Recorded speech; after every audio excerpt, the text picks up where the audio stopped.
Testing 1, 2. Can you hear me and see me?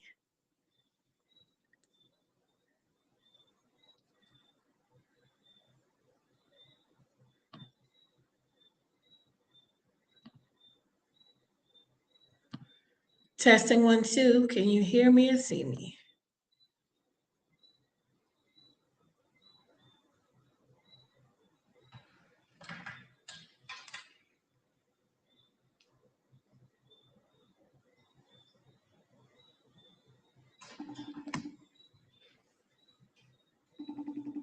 You can hear me, but you can't see me. Okay, I'm working on it.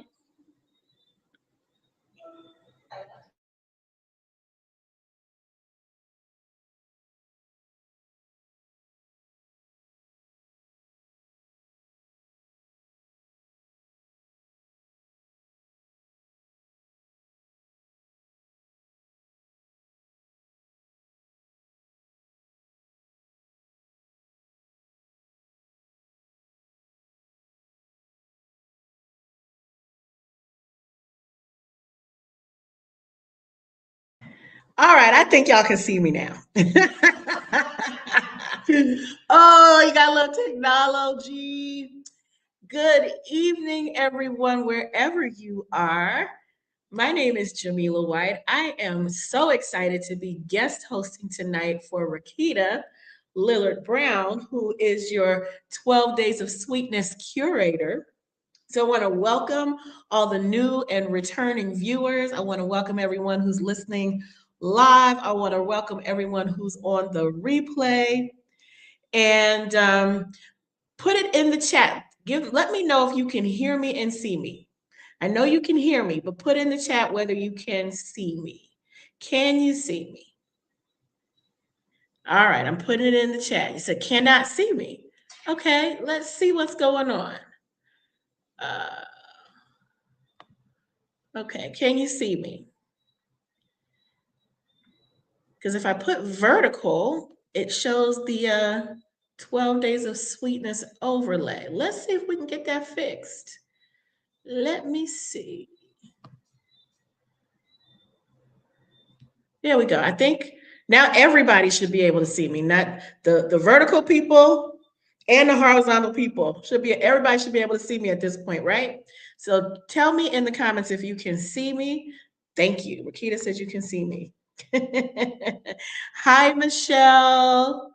How are you? If you're in the chat, drop your name and location so we can shout you out.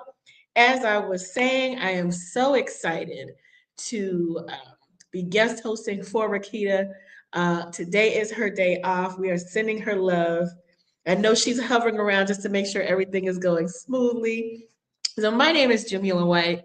I'm an intuitive life coach, psychic medium, Reiki master, author, transformational retreat host, serial entrepreneur for almost 30 years. And so welcome back to day 10 of the 12 Days of Sweetness. We have had a wonderful time over the last 10 days with these luxury curators bringing their wisdom, bringing their expertise, sharing their stories, sharing lessons, micro practices, prompts. So if you're not already in the circle for 12 Days of Sweetness, you can join there on the community. That will get you access to everything, not just these live streams, but the really juicy stuff that's in the community. Each and every one of the luxury curators that's been part of this 12 Days of Sweetness has recorded a video lesson and has given other resources, and all of that is inside the community. So you should see on your screen, you go to bit.ly Days of Sweetness, and that's all lowercase, bit.ly/Days of Sweetness.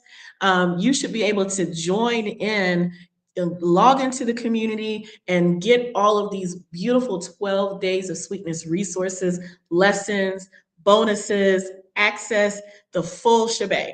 It's free, but registration is required. So you need to go ahead and get in there. And if you haven't already, if you're watching on YouTube and even if you're on Facebook, head on over to the Hollis Tree YouTube channel. Make sure that you like and subscribe so that you can get all of these goodies. And you can also see the additional live streams over the next 2 days, because there's 2 more days in 12 days of sweetness. Okay, I see Michelle is in the DMV. Anybody else here in the DMV? If you haven't already, I want to see you in the comments. Hey, Stacy. Let us know where you're connecting from and anything else you want to share with us. So 12 Days of Sweetness is this beautiful wellness and luxury space that's curated by and for Black women by Rakita of Hollis Tree. So make sure you join the circle. The URL is at the bottom of your screen. If you can't see it, it's bit.ly. I'm going to put it in the chat, bit.ly/days of sweetness. And that's all lowercase. So that should be in the chat. All right, shout out to the Facebook crew. Hey, shout out to the YouTube crew. I'm going to go ahead and make sure I share this onto my screen. So I'm going to log into my Facebook real quick so I can go and see and forward this to my own Facebook. So if you're on Facebook or anything else that's shareable, make sure that you can see that you share this video so that others can join in and watch with us. You got some special treats tonight. So not only am I excited to be the guest host, but when I agreed to be the guest host, I did not know who the guest expert was that I would be interviewing. And guess who it is? It's my mom. What? It is my mom. So I have the opportunity to interview my mom. She did the lesson for today. So if you're already in the circle, then you got the email. And it has the instructions on how you can download that. So I'm sharing this to my page right now. Let me do that. If you want to follow me on Facebook, it's at Inspired Jamila, or just type in Jamila White and it should come up. All right, so I have a couple bonuses for you all. Rakita doesn't even know I'm doing this. I did mention I'm a psychic medium. Throughout today, before and after the interview, which will start in the next hour, I'm going to be doing some mini readings, intuitive readings. So if you are live, you have an opportunity to get a little mini intuitive reading from me live on the air if you want one. So today, one of the topics that Ifetayo White talked about in her lesson is she talked about how the importance of hands and generations, and we're going to get into that in a little bit. Let me go ahead and I need to forward this also. Okay, so add to my story. I'm going to put live now.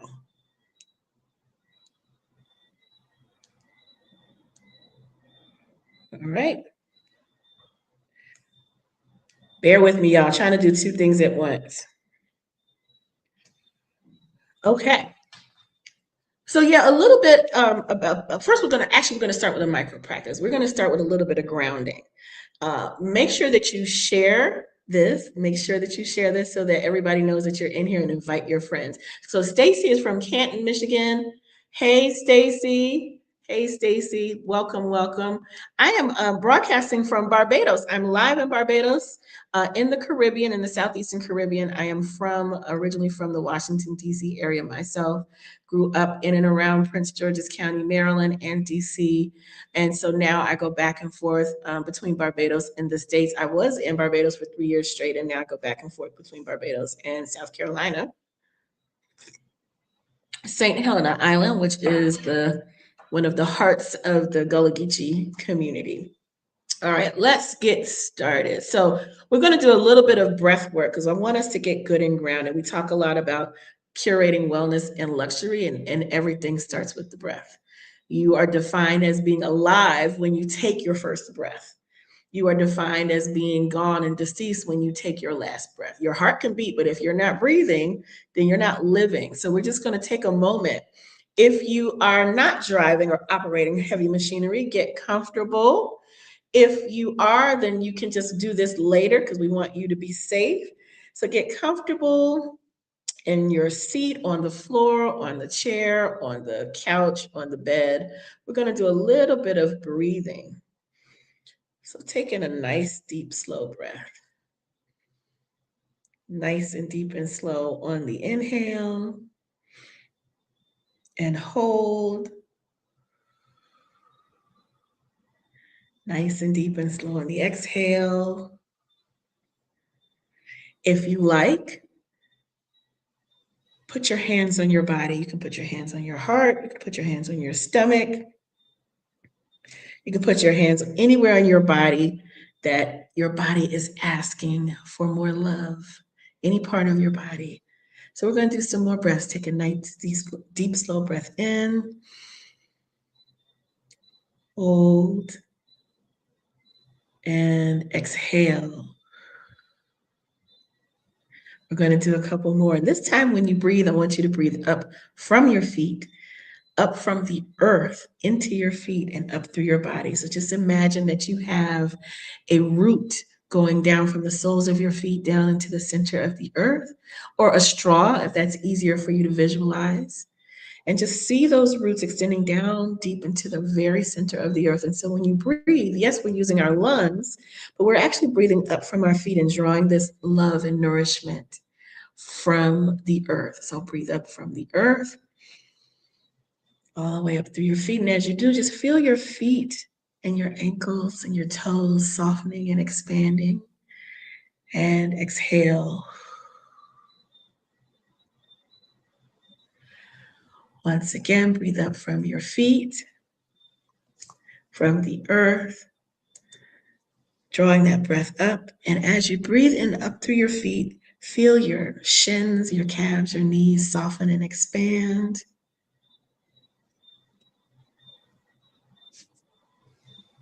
Your hips, your bottom, and exhale. Excellent.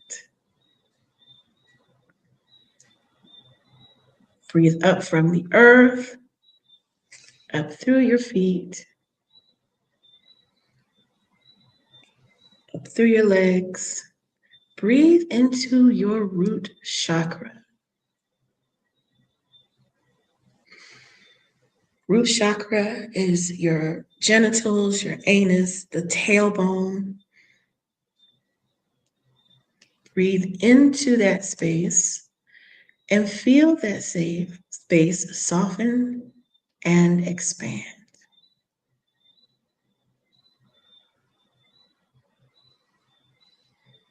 Feel your base expand. You want your base to be energetically bigger and wider than the rest of you. Think pyramid shape or like a mountain, a wider base. And exhale.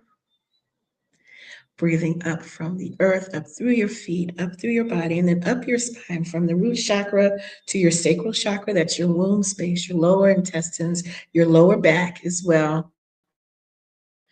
And as you breathe into that space, feel your womb space and all your lower innards softening and expanding with that breath that you drew up from the earth. And exhale.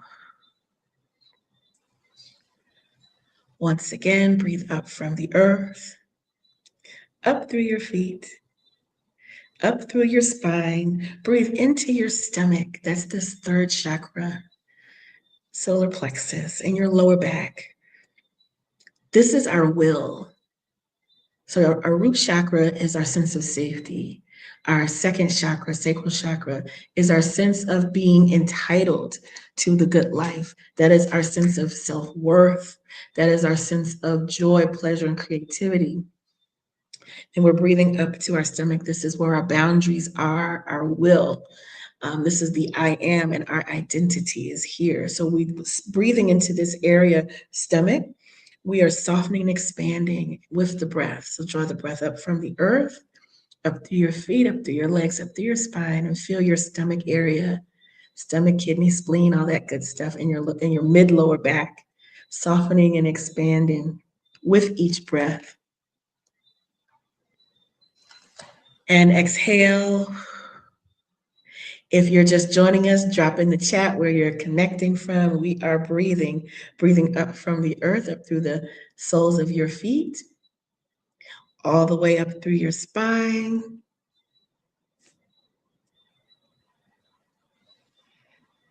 and into your heart space. And as you breathe, your heart, your lungs, the center of your upper back, feel all of that softening and expanding. Feel your heart actually, the borders of your heart, the walls and the bricks that we've built around our hearts. Feel it softening and expanding.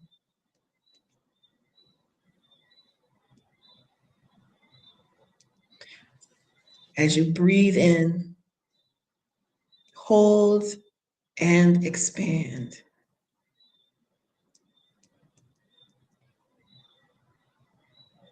Excellent.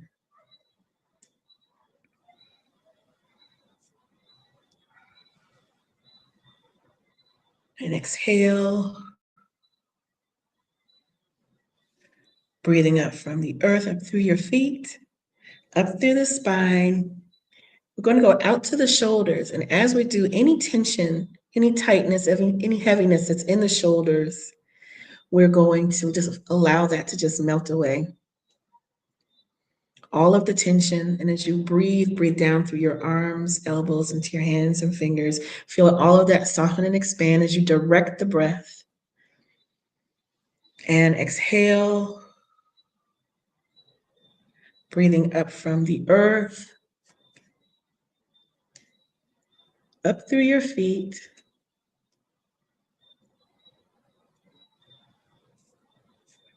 all the way up your spine, and breathe up your spine and into your throat.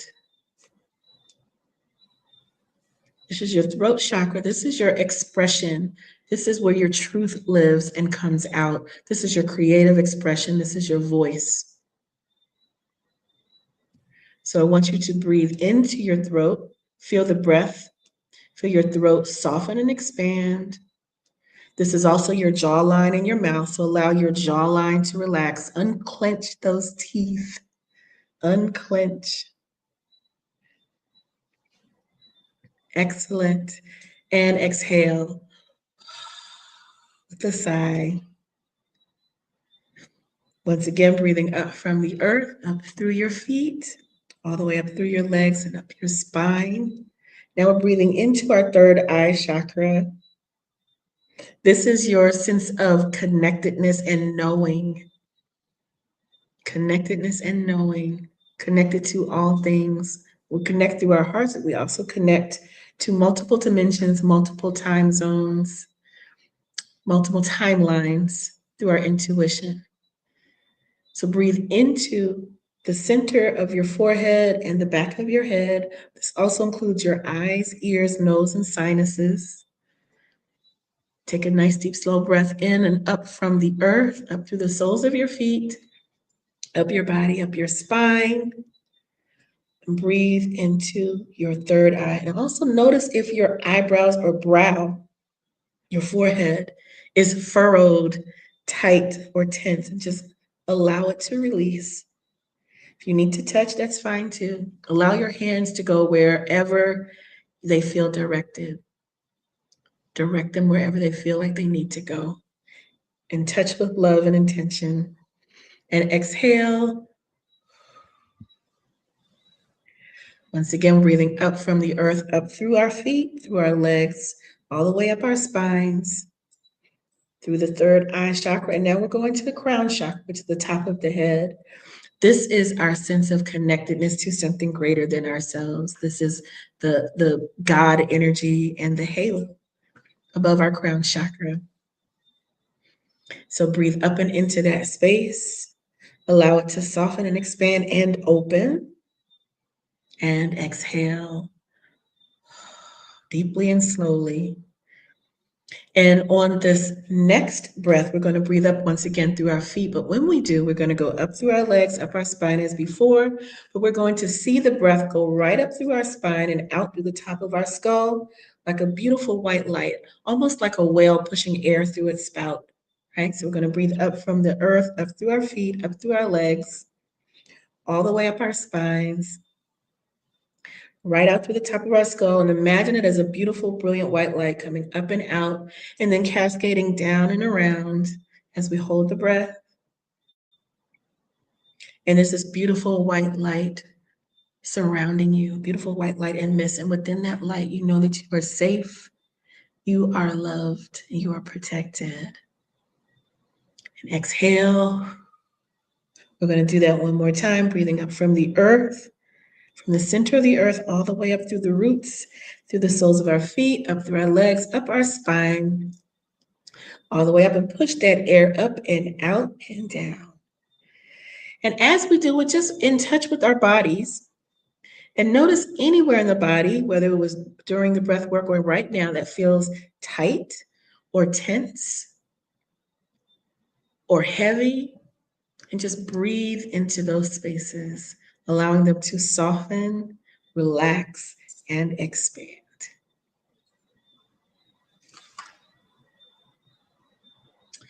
All right, thank you for breathing with me. If you have just joined us, welcome to day 10 of 12 Days of Sweetness. I'm Jamila White, guest hosting for Rakita Lillard Brown. Today is day 10. I'm so excited about our guest that's going to be coming at the top of the next hour. It is my own mother, Ifetayo White. When I first signed on, I didn't know that she was going to be the guest expert for the day. But I am so delighted and excited that I get to do this. So, is anybody that was in the chat, was anybody here yesterday for day 9 for the sweet lesson with Goddess Z, where she did the ancestral meditation? It was, her lesson was She Who Remembers, an ancestral meditation for Black women, where you got to journey into the soul's memory through a guided ancestral meditation. And during that lesson, Goddess Z led led us into a space of ancestral wisdom, divine feminine presence, identity reclamation, spiritual grounding, lineage healing. And if you didn't get that lesson, then you definitely need to join in the circle. It's within the platform. Excuse me. And it's under day 9. Under day 9. So I invite you to log into the 12 Days of Sweetness practice, but that's where all of the meditations are, all of the video lessons, all of the resources. Michelle said, yes, she did. What were some of your takeaways from that, Michelle, if you don't mind sharing? It's Michelle from the DMV, logging in through YouTube.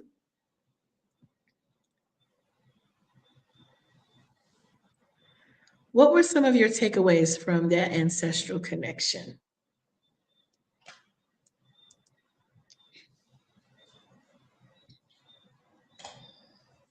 As we recap from yesterday. And after we talk about this recap, I'm excited because we're going to do a couple of intuitive readings.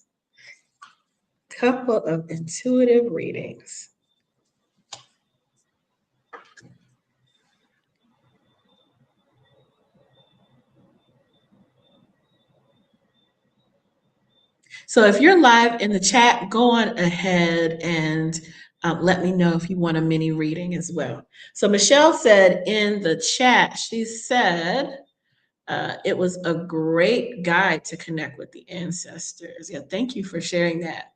Really beautiful. I'm going to go back. I wasn't able to hear the entire thing, but I'm going to go back and listen to Rakita's interview with Goddess Z and get that micro lesson, that mini lesson as well.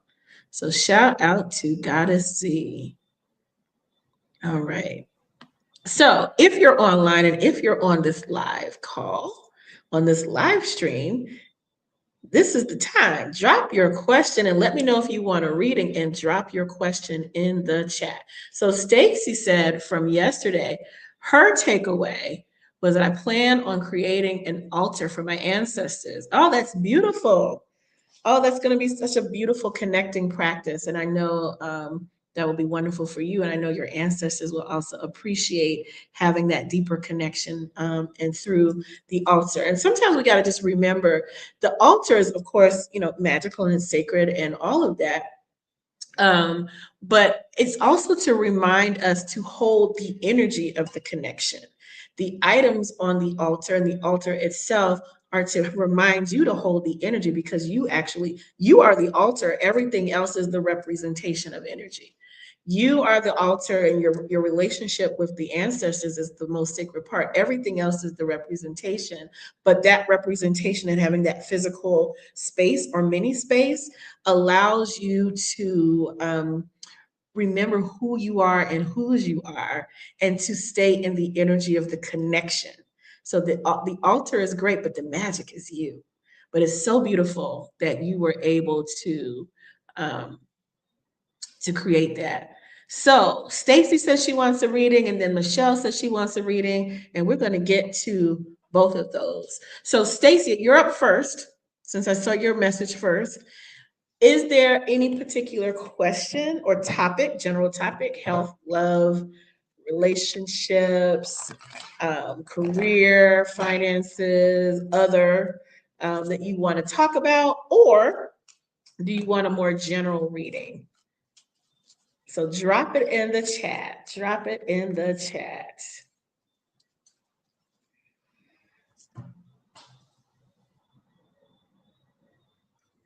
So Stacy is entering her question. And so I am a psychic medium, and I am clairvoyant, which means intuitive vision, clairaudient, which means intuitive hearing, and clairsentient. I can feel all the things. Sometimes I feel them in my body, and also claircognizant. Claircognizant means clear knowing. I'm not going to get too deep into that, because you can check the 12 Days of Sweetness from Sunday, because that was my interview and lesson with Rakita. We talked about trusting yourself and trusting your intuition. So Stacy says she desires to relocate. So let's see what's going on with that. So Stacy, just take a deep, slow breath. That helps me to connect with your energy. Let's see what is coming.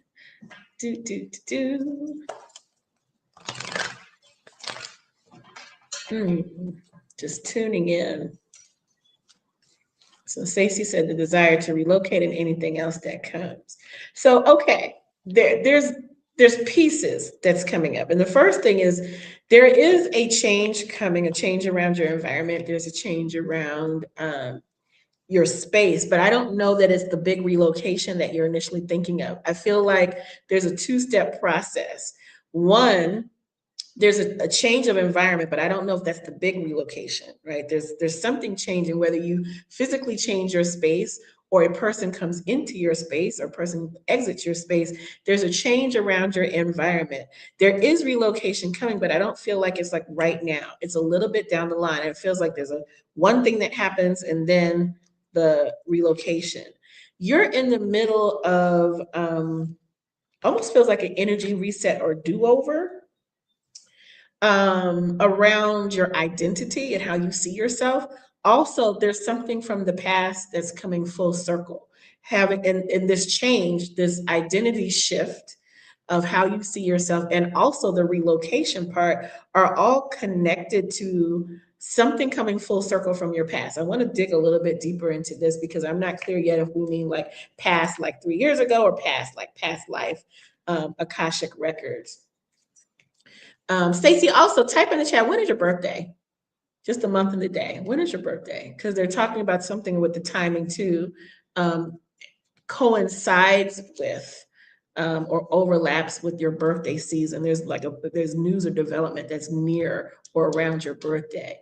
One of the things, so I mentioned, okay, so you said 11/23. You just had a birthday. Happy birthday. So this would be the birthday next year or the following year. So this would be 2026, 2027. There's a significant development around this and around relocation, the big relocation, because again, they're saying there's a change of environment and then there's a big relocation. There's something having to do with the timing of your birthday that either creates or bumps up against the timing of these changes in this relocation piece. One of the changes around identity that they are talking about, when I say they, I mean angels, ancestors, guides, both yours and mine. They just be ganging up on me and be like, talking talk. They show me pictures, they tell me words in my ears, they give me feelings in my body. That's kind of how I pick up on different energies. But Stacey, one of the things that they're talking about with this identity shift, it's not so much of, I was Susie and now I'm Becky, right? Or Bequisha or whatever. It's more about what you see as possible for yourself and like big picture. Okay. So it's some limiting beliefs, which right now you may not even recognize as a limitation of how far you can see yourself going, how big you can see yourself being. And I mean big more as less about size and broadcasting and more about more true to your truest self. So, but there's some old energy around not seeing your full self or not allowing yourself to play full out, and that's affecting how you see yourself. And this is some old stories that are in your head that are replaying, but they didn't come from you and they didn't come from God. These came from people who are either wanting to control or people who just meant well for you, but they couldn't see beyond their own limitations and they transferred their limitations to you. So often under the guise of being realistic or being or for your stability and safety. Like if you do it this way, you're more stable or whatever. And it has limited how you're thinking. And that's still playing a part like now. And that's part of what's shifting over this next year for you is this really deep sense of seeing yourself differently. And it's not even so much like I'm a different person, but you've never really fully been able to see your full self because it hasn't always been safe to do so. There's also some change around relationship status. Um, and you're going to be at a crossroads about a new or existing relationship. So there's like a crossroads coming where you have to make a big decision of, am I in or am I out? But there will be a conversation about that. But back to this relocation. All right. Yes, relocation is coming. And I feel like it's not a down the street, next city over relocation. This is far relocation, like other part of the country or even international, because they're saying that you're going to go to a very far distance. So if you continue to do the work of, it's not even so much about what you have to learn and become, it's really about unlearning the limitations and unlearning the conditions for your success. It's almost like I have to have A, B, C, and D in place before I deserve to have this life that I want to have and the location that will hold the life, right? So there's a little bit of that going on. And as you shift this sense of self, that begins to open up more and more and more. But absolutely, you're going to be traveling far or relocating far. And this is going to be like the beginning of a new era for you. There's chapters and then there's whole books, and it's like the Stacy living in this other place book. I also am getting this thing about this. There's a strong woman, a strong feminine energy around you that's an ancestor. This will be mother, grandmother, great grandmother. Very, she's coming in very strong, and she's taking credit for the message that I am delivering to you today. She says there's good news coming. There'll be a toast of good news soon, like between now and March, like there's some kind of big development. The second thing she's saying is she's literally giving me the word pregnant with possibility. And I don't know if that's a physical pregnancy or some other creative birth, the birth of a creative project, of an entity, of a business, of an idea, of some other project. But there's something that is of your creation and of your doing that she's talking about is coming.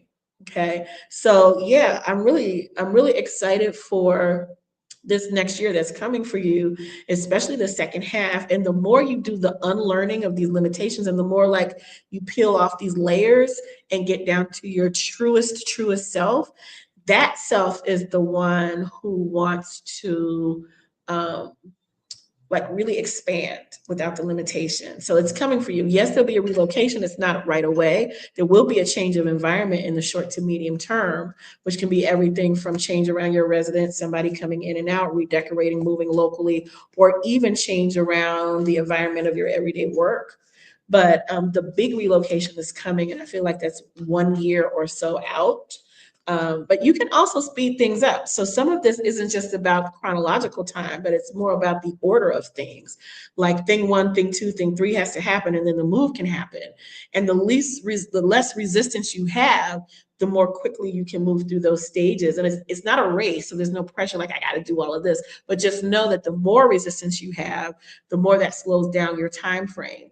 The least resistance you have, the more flow you have, the more momentum you have. And it can happen as soon as 8 to 9 months, but it can also take as long as 2 years. So again, that has to do with your energy and how much you're peeling back the layers of what is not truly Stacy, but the other stuff that was put upon you, the conditions, the limitations, the beliefs, the ways that you doubt yourself or play small. That's the part that the more you peel that away, the less resistance there is, and the more you can move forward smoothly. So just keep calling on those ancestors because they're here to help you. And that woman that was there feels very maternal, mother, grandmother, great grandmother. She's in there. Okay, so thank you so much, Stacy. So Lavonda has joined the chat. Hey, Lavonda. If you have just joined the chat, I'm Jamila White. I'm guest hosting for my girl, Rakita, for the 12 Days of Sweetness for Hollistree. Today is day 10. We are having a lovely chat. I'm doing some mini readings in the chat. If you want a reading before we get to the top of the next hour, which is 7 o'clock Eastern Time, where I will be interviewing our very special guest, also known as my mom, Ifetayo White. I'm so excited about that. So if you just joined in, drop in the chat where you're connecting from, because I'd love to see who is up in here. Also, if you're on Facebook, if you're on YouTube, hit that share button. Let people know that this is a live chat that they're not going to want to miss, because baby, when we get to the top of the next hour with that interview, I'm telling you, my mom is going to be up in here dropping gems.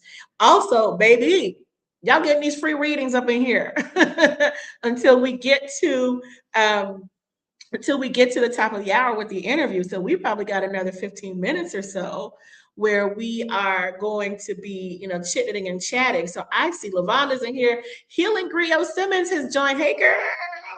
Hi. And Moon Soul Frequencies is here in DMV. So DMV is representing heart. Lavonda is in Jonesboro, Georgia. So far we have Georgia, DMV represented. Where was Michelle was in the DMV. I think Stacy was in Michigan, in Canton, Michigan, right? So we're all over. I want to know who else is up in here. Let me put these on the chat. So yeah, we got Lavonda in Jonesboro, Moon Soul Frequencies in DMV. Healing Griot, where are you located? What part of the country? What part of the world? Where are you? Where in the world are you? Put it in the chat. Stacy's in Canton, Michigan. Michelle is in the DMV. And I know Rakita is somewhere on the East Coast at the moment, based in Brooklyn, but also from the DMV. So DMV is going to be represented hard. Dr. Leisha, hey, lady. Good to see you in here. She is in North Carolina, representing for the North Cackalack. Who else is in the Carolinas? So when my mom joins, she's going to be joining from St. Helena Island, South Carolina. And that's also where I am when I'm not here in Barbados. I'm going back and forth. So Dr. Leisha is in North Carolina. Thank you. And she's on Facebook, connecting from Facebook. So welcome again, day 10 of 12 Days of Sweetness. I'm Jamila White, guest hosting for Rakita Lillard. She has entrusted me with her baby, and I promise I'm going to do my best to honor that. All right, back to these readings. So Michelle said that she wanted a reading. So Michelle, drop in the chat if you would like, if there's something specific that you want to talk about, or you want a more general reading. So drop in the chat. Lavonna says she heard my interview the other day. Hey girl, I'm glad you heard it. Okay, so Michelle says, let me put this on the screen. Am I on the right spiritual path? Who is my spirit guide and what should I focus on? Okay. So Let me tune in. Michelle, take a deep, slow breath because that helps me get connected to your energy.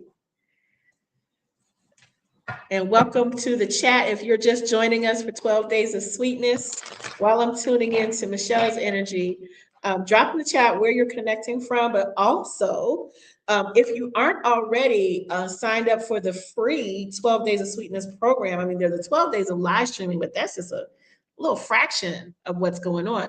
You got to go to the URL at the bottom of the screen. It's bit.ly/days of sweetness, all lowercase, all one word, right? You can log in there and get into Rakita's Holistry platform for 12 Days of Sweetness. That's where you get not just the replays from all of these live streams, but you get individual lessons from each one of the 12 presenters. We're on day 10 of the 12 days. So there are already 10 lessons in there, video lessons. There are resources to download. There are practices and prompts and journaling things that's in there. But you can't get that part if you're not in the 12 Days of Sweetness community on the Circle platform. It's free, but you got to sign up, right? Got to sign up. So let's see. Oh, Carmen is in Mexico. Hey, Carmen. Now, let's get back to Michelle because we're doing some free readings up in here until the top of the hour where we're going to bring on our special guest, Miss Ifetayo White, Mama Ifetayo. All right. So Michelle wants to know if she's on the right spiritual path. So, first,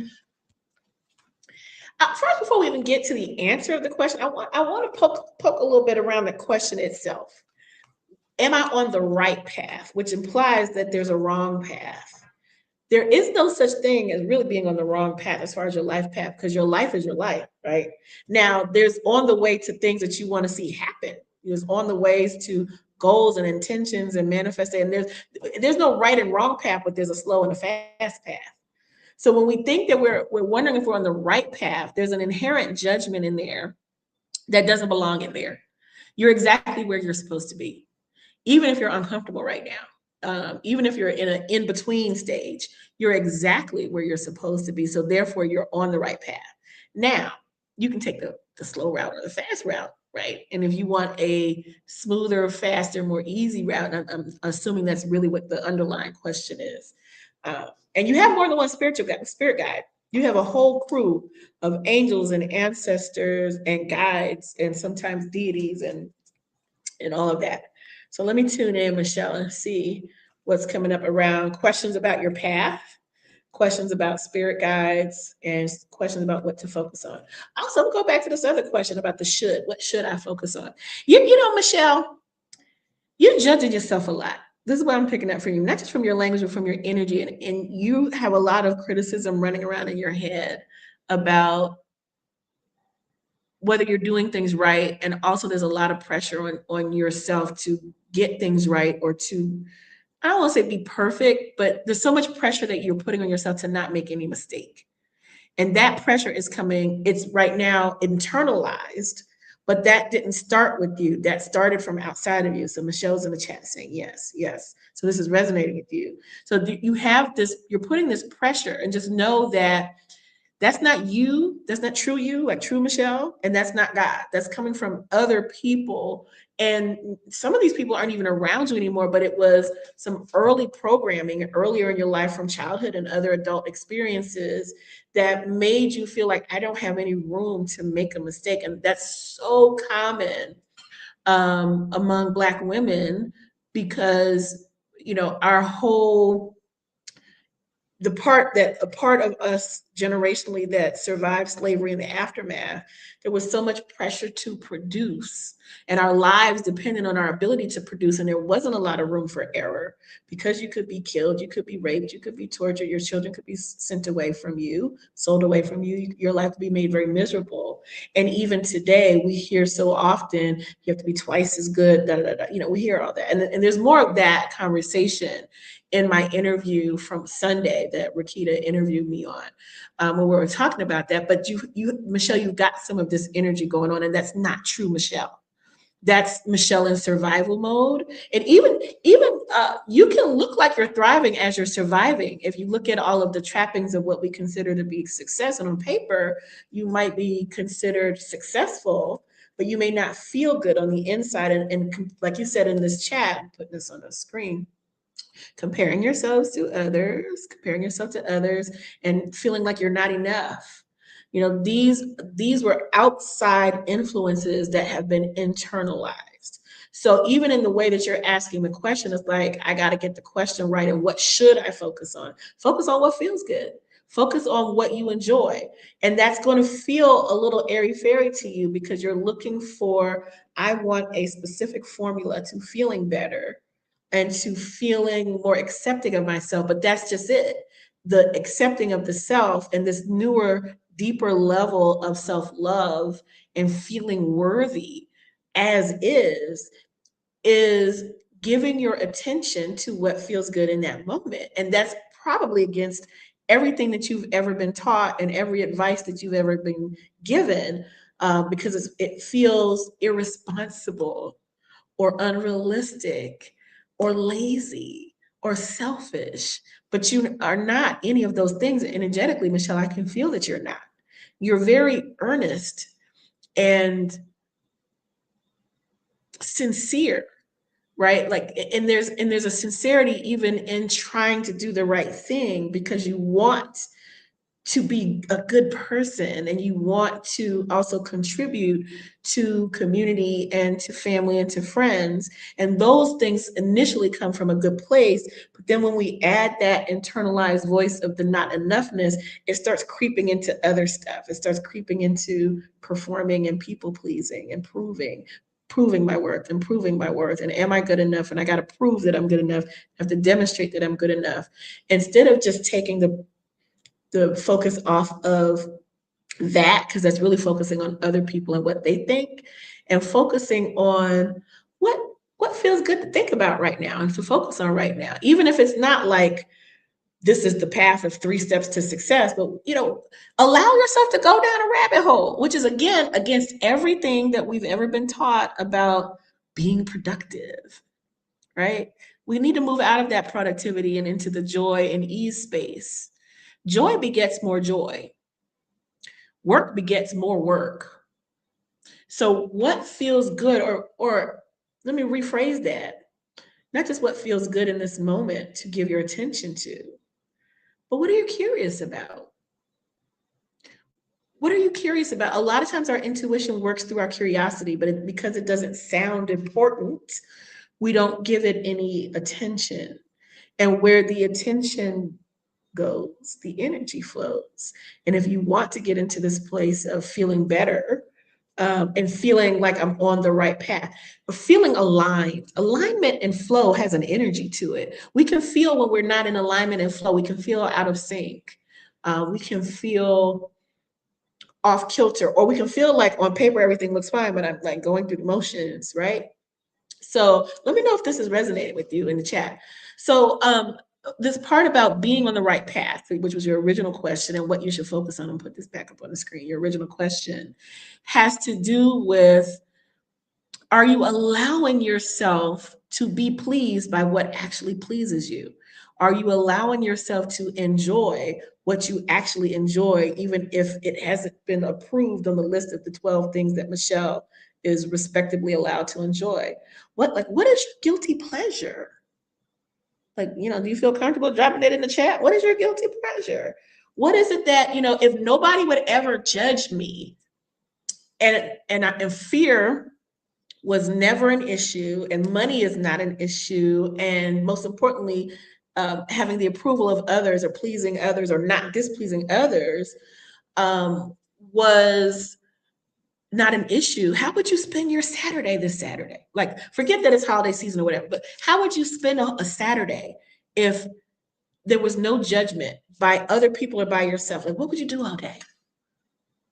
This is how you get back into alignment. So Lavana said, ooh, I get that, the not being enough. Yep. Okay, so Michelle said what she would do, books and coloring.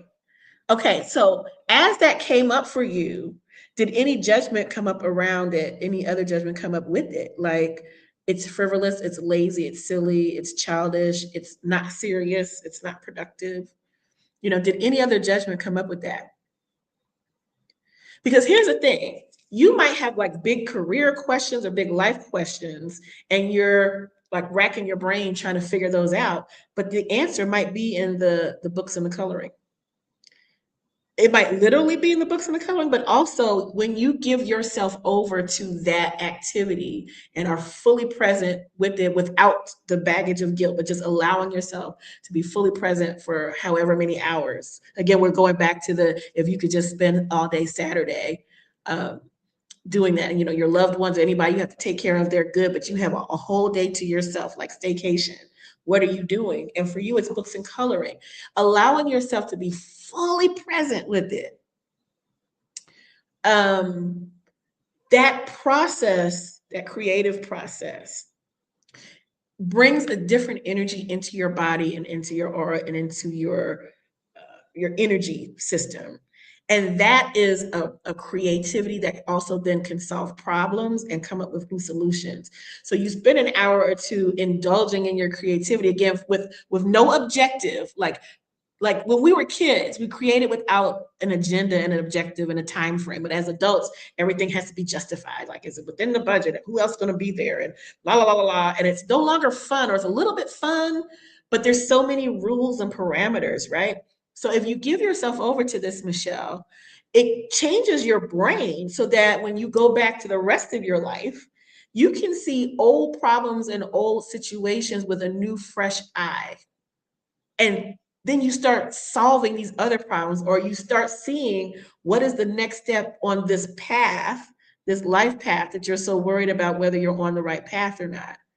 The path is your joy. The path is your peace.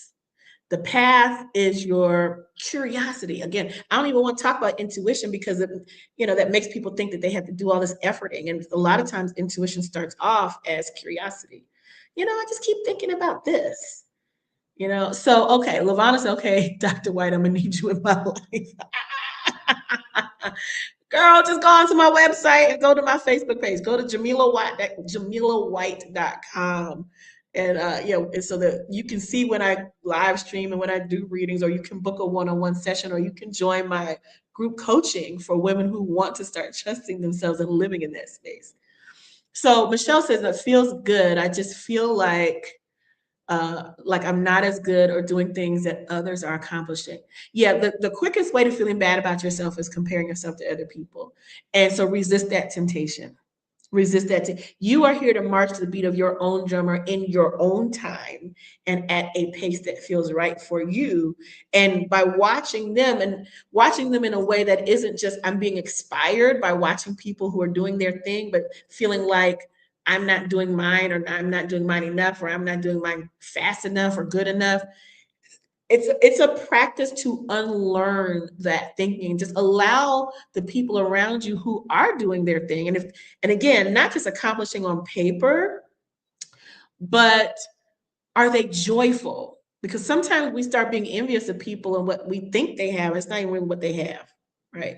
Alicia said, I spun the block in love, and I'm wondering if it's going to stick this out. Okay, that's a reading question. We'll come back to that in a moment. And, in a few minutes, we're going to bring on Ifetayo White onto the stage, onto the screen. But going back to Michelle, you got this, but just give yourself more slack.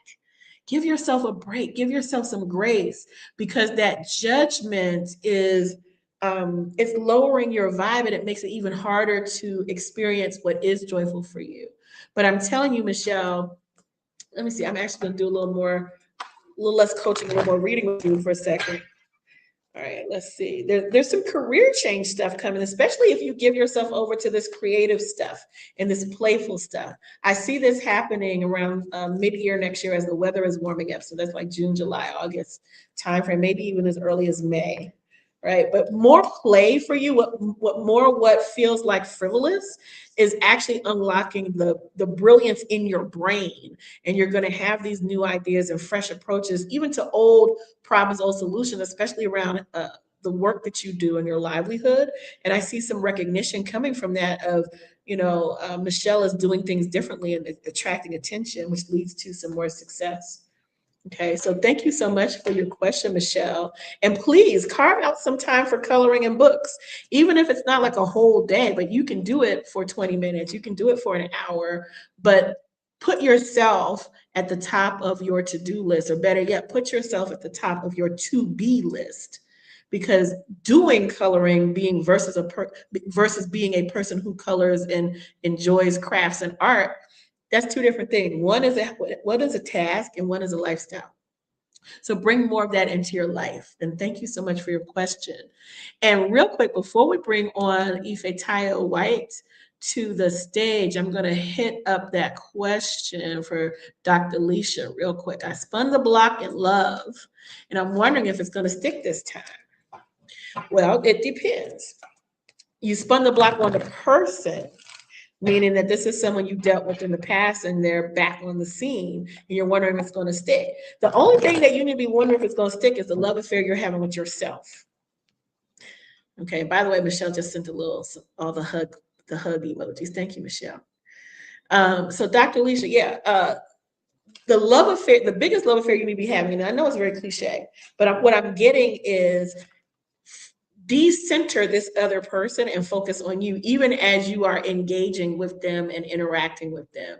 Focus on you. Right now, you're very focused energetically. It's like, if I could just give you the visual, energy, like here's your body, right? This is your body. This is your energy body. You know, our general aura energy body is a couple inches outside of our body, right? That's our personal energy space. When you typed the question energetically, your energy was way over there to where this other person is. First of all, call all your energy back into your body, like now, because you're extending out from your body because you're so focused on this person and centering this person. And when you're centering this person on that level, there's an energy imbalance with you. I want you to focus all of this love and care and whatever back on yourself, right? Focus it back on you. And it's not going to scare the right person away. Because if you're wondering, oh, that's going to make me feel selfish and not pouring into this person, what I'm getting for you is you have a tendency to overgive. And so it's actually bringing you right back into harmony and balance with the giving and receiving, because right now you're an overgiver energetically is what I'm picking up. So you pulling your energy back feels like you're swinging all the way into the far end of being like the selfish narcissist, but you're not. You're actually just bringing yourself back into center. So decenter this person and allow them to court you proper. Now, is it going to stick this time? That's a loaded question. There's something there. There's something there, but I don't know that this is the person. There can be something there. This can be a good experience if you center yourself and let them join the party of celebrating Leisha, right? But what I'm getting is there's something there, and it can be a good experience. I don't think this is your person like forever and ever and ever, but this can be a good experience as long as you don't center them. Again, it's going to feel uncomfortable for you at first to not overgive, but to give in balance with receiving. So focus on you and what you like to do. I feel like somebody asked you what you want to do for the weekend on a date or what you're into, and you start naming things that you think they like that you also like, instead of really just naming what you really want to do and what you're really into, because you're feeling like, oh, I want them to have a good time too. This person actually, not just this person, the person that's a good match for you derives their joy from your happiness. So you centering them actually is going to repel them. You're going to repel the person who's actually the right match for you by being too focused on their needs instead of focusing on you and letting them also cater to you. Like, this isn't necessary for every person that I'm talking to. This is your reading. But I'm feeling like bringing that in, and it's going to be an adjustment for you to not, I'm not saying don't be present with them, but I'm saying center yourself in this. Be self-centered. Self-centered and selfish, they overlap, but they're not the same thing. And when you're a chronic overgiver in recovery, moving it back into focusing more on you feels uncomfortable, but that's actually bringing more things into balance and will attract the right person. Because if you're overgiving, you have a tendency to attract overtakers, people who take too much, right? So then there's that. All right. Thank you so much for the time doing the readings. Leisha says, got it, and that makes sense. And we are about to bring up a very special guest. I'm so excited to bring up this special guest. I'm going to read a little something to introduce you to this person. Ifetayo White is an 80-year-old born to be mother and most often called Mama Ifetayo. She is the birth mother of two 50-something-year-old daughters, many adopted community daughters, and she is grandmother to two grandchildren. Originally from Washington, D.C., Ifetayo now lives on St. Helena Island, South Carolina. She founded the Low Country School of Reiki, Choices Birthing and Wellness Support, from which she teaches, mentors, and supports healing practitioners. Additionally, Ifetayo enjoys offering in-person and virtual rest and womb space trauma healing retreats, which are the culmination of all of her life and professional experiences. And that I'm talking about was over 6 decades of professional experience. As always, Ifetayo continues to nurture her communities as well as herself. She is also the author of the brand new book, just came out last month, Reiki, Heart and Soul, Many Stories, One Bright Light, which is available wherever books are sold and can be special ordered if you can't find it. If you're in the Washington, D.C. area, December 29th, she's doing a book launch and book signing at Busboys and Poets in Hyattsville, Maryland. Would you please help me welcome to the stage? Oh, let me figure out how I can put her on here. My mama, Ifetayo White. All right, let's see if I got her up here properly. Okay, do I see two people? Yes. Hey, mom. Hey, Jamila. How are you? I'm good. Thank you. Yay, I'm How so are you? excited. How you doing? I I'm haven't seen good. you in a Oh, while. hey, Nicole. Nicole is in Texas, just joined in the chat.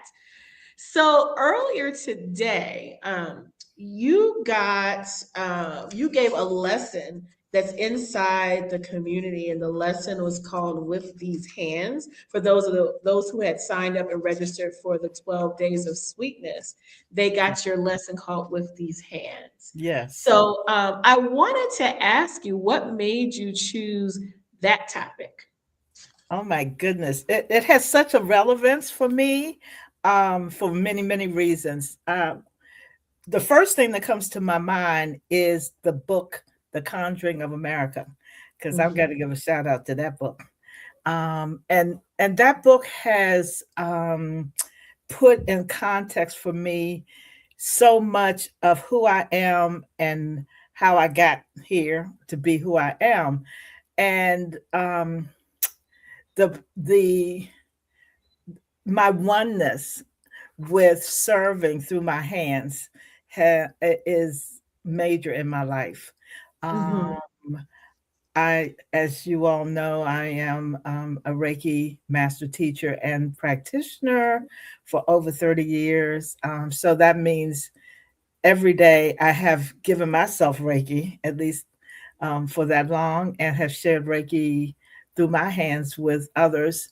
I also, with these hands, with what I shared earlier today, I wanted to put in perspective that I do practice Reiki, and I also experience Reiki in a bigger context, and that context is of ancestral healing energy mhm,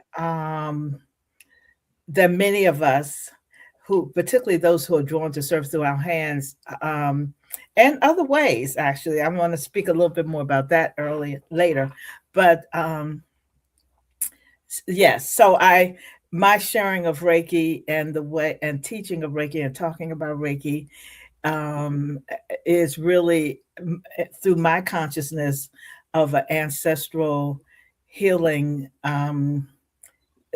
natural and a natural ancestral healing practice that we all have memory of. mhm, Also, as a doula, there's a lot of touching that is a part of the work of a birth doula and postpartum doula. So, in a nutshell, that's why I what came through me to share on this platform was that was those words and sentiment. With these hands, yes. So, as you know, we're in our 12 Days of Sweetness program for Hollis Tree, and I'm guest hosting for Rakita. And this is day 10. And now that you are 80, about to be 81 in the spring in March, I can't believe it's going to be 3 months, mine. You'll be I 81. know. What is your definition of a sweet life now at 80? What is the definition of a sweet life for you? I believe it's the one that I'm living, Okay.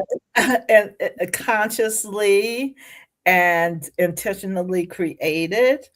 Um, a sweet life, number one. Well, one of the main components to me is to live in a place that nurtures your spirit. Mhm. That You mean for geographically?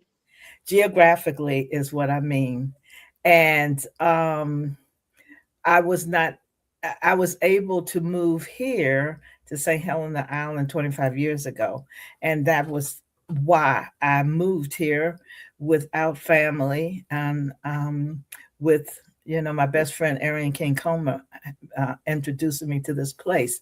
To me, that's paramount because every day you want to be nurtured, you want to be supported um, and feel loved by your Yeah. environment.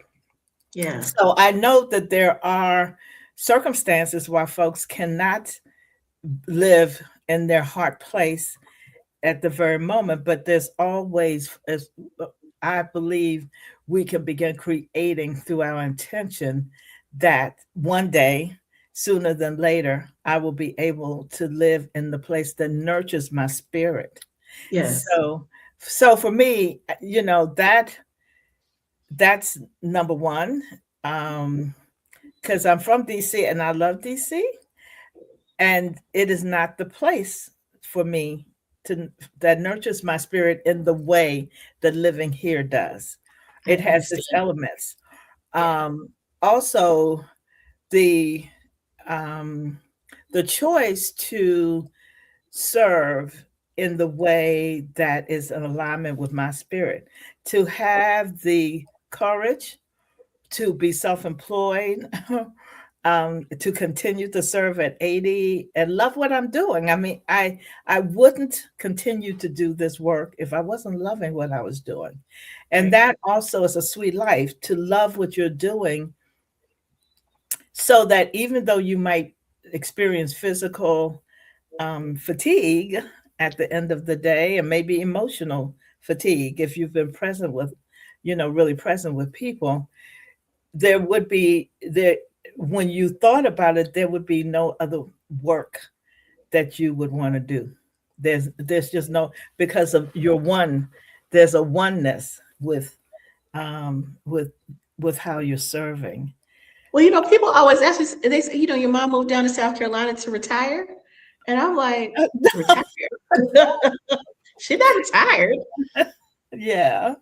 Yeah, that's a question that I used to get. I haven't gotten that question in a long time because I 'Cause think I think now they know they better stop asking you that because it's silly and they see that you out here in these streets doing your thing.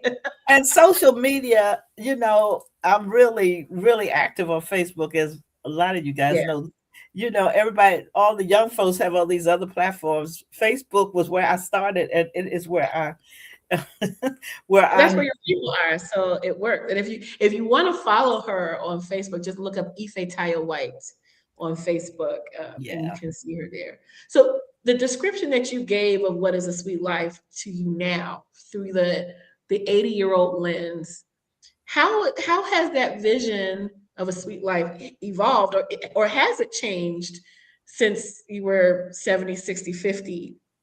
You know, how has your desire and your intention for your life, how has that shifted, or has it, from earlier decades? Well, um,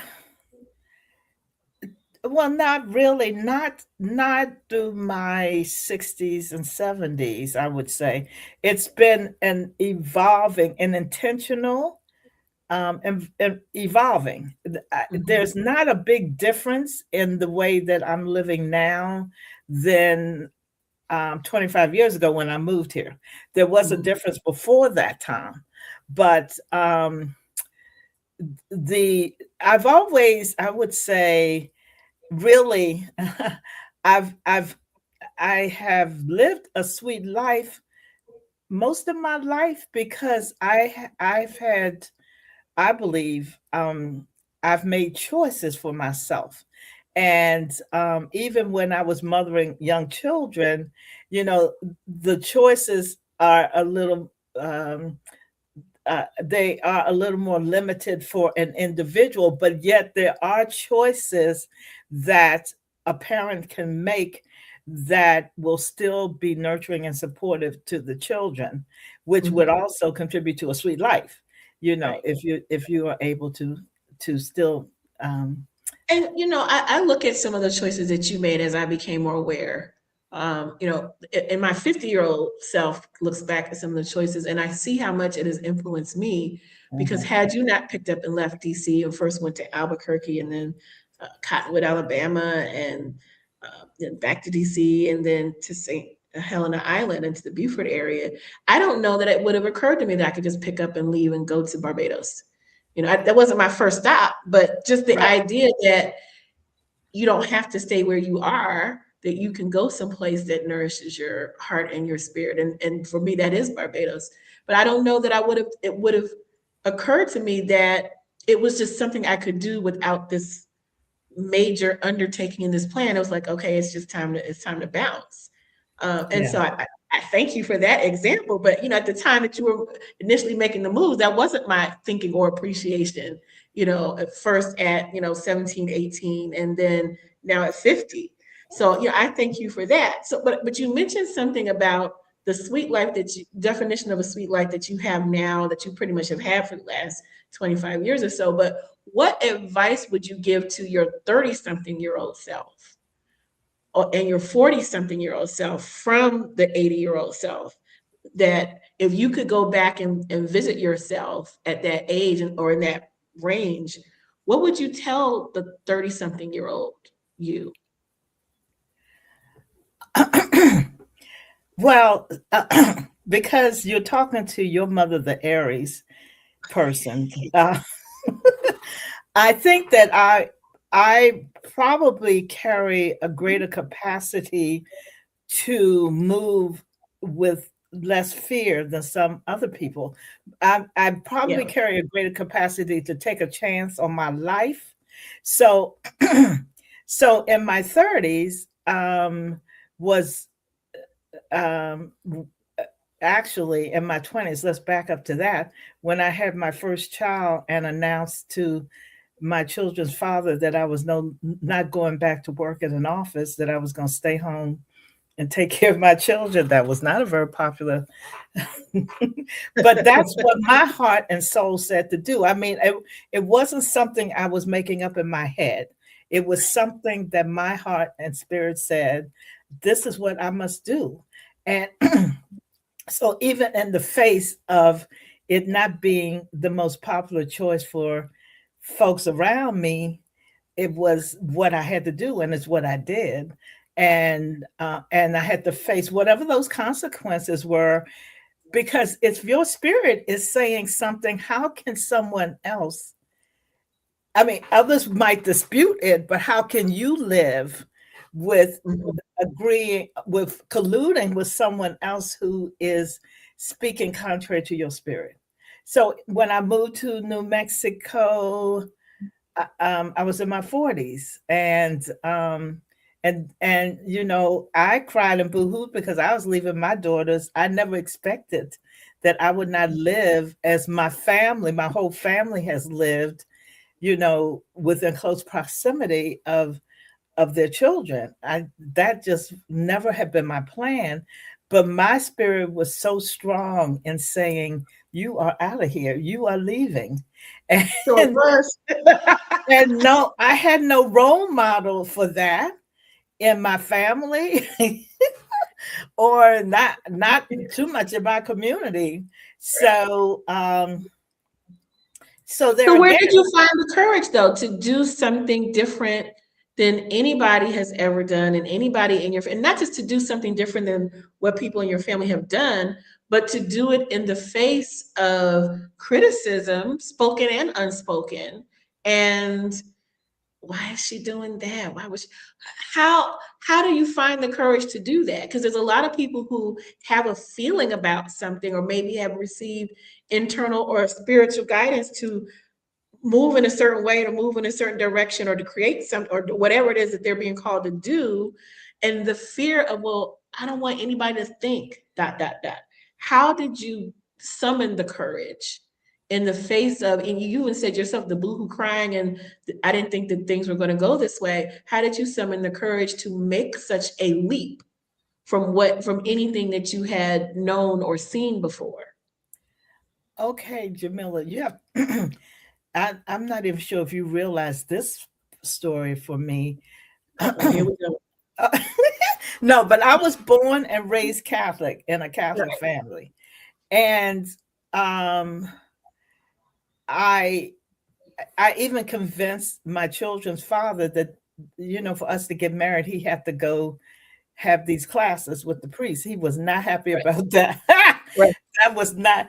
And then, but I was very seriously Catholic up to a certain point. I mean, I truly, except for, certain doctrine that came from the man, the priest, the man, I was spiritual. I'm a spiritual person. Just that's how I am. So being a Catholic for me, um, all of the ritual, all of the ways of joining with spirit that church offered, I was in it until I wasn't, until I realized that some of the teachings and doctrines truly I did not resonate with. Well, if you are truly a Catholic, it Mhm. is not an easy thing just to walk away from. So it wasn't until it was before you were born and after Sydney was born. So sometime um, in, I would say, 72, when I was 29 years old. No, I'm sorry, 27 years old. I remember it was such a big compelling for me and knowing for me that I no longer could practice that religion. And I spent nights awake just being afraid that if I left the Catholic Church, I was damned to hell. And I mean, I had to go through fear. So that's my example. I None of this comes lightly to me. I go through stuff. I go through stuff. I want to say shit, but I'm not going to say that because we're You on. can say shit here. Rakita won't mind. Okay, Rakita. But Rakita said shit. Hi, I Rakita, know listening on the replay. it is not. It is not. I have to say, none of these acts of courage or walks of spirit came easy for me. I spent nights. Still spend nights if it's that. If just going through the fear of what this is going to mean. And so yeah, it I have I I am one though that I am obedient. I Mhm. am obedient to I listen and I obey. I might ask, like when I was hearing the messages to move to New Mexico, I asked for at least 3 months. I don't think you're talking to me. No, I'm not the one, But every time I meditate, the same message. At first, it wasn't it wasn't as clear as New Mexico. It was you're going to move, and I was like, me? I'm not moving anywhere. My kids are here. My life is here. My family's here. And then it got clearer and clearer. You're moving to New Mexico. And I was like, oh, no, no, no, no. Never been to New That Mexico. sounds familiar. And Yes, that's what happened when I was first moving to South Carolina. I was like, oh no, I'm not. But it that's was right. so un unequivocally clear that I couldn't even pretend like that's not what I heard. Right. That's the point. And when you hear it that way and or feel it, then you can make a choice. It's always a choice. I mean, we have the gift, the divine gift of choice as human beings, and we can say yes, we can say no. So even if you hear it that strongly or feel it that strongly, it's still your choice to say no, but it is not going to go away. It's coming back. And so it is it's easier, even though it doesn't feel that way, to say yes as soon as you possibly can when you are really being divinely guided. Okay, so someone once said, I don't remember who started this quote, agree with God quickly. Please do. Say yes quickly.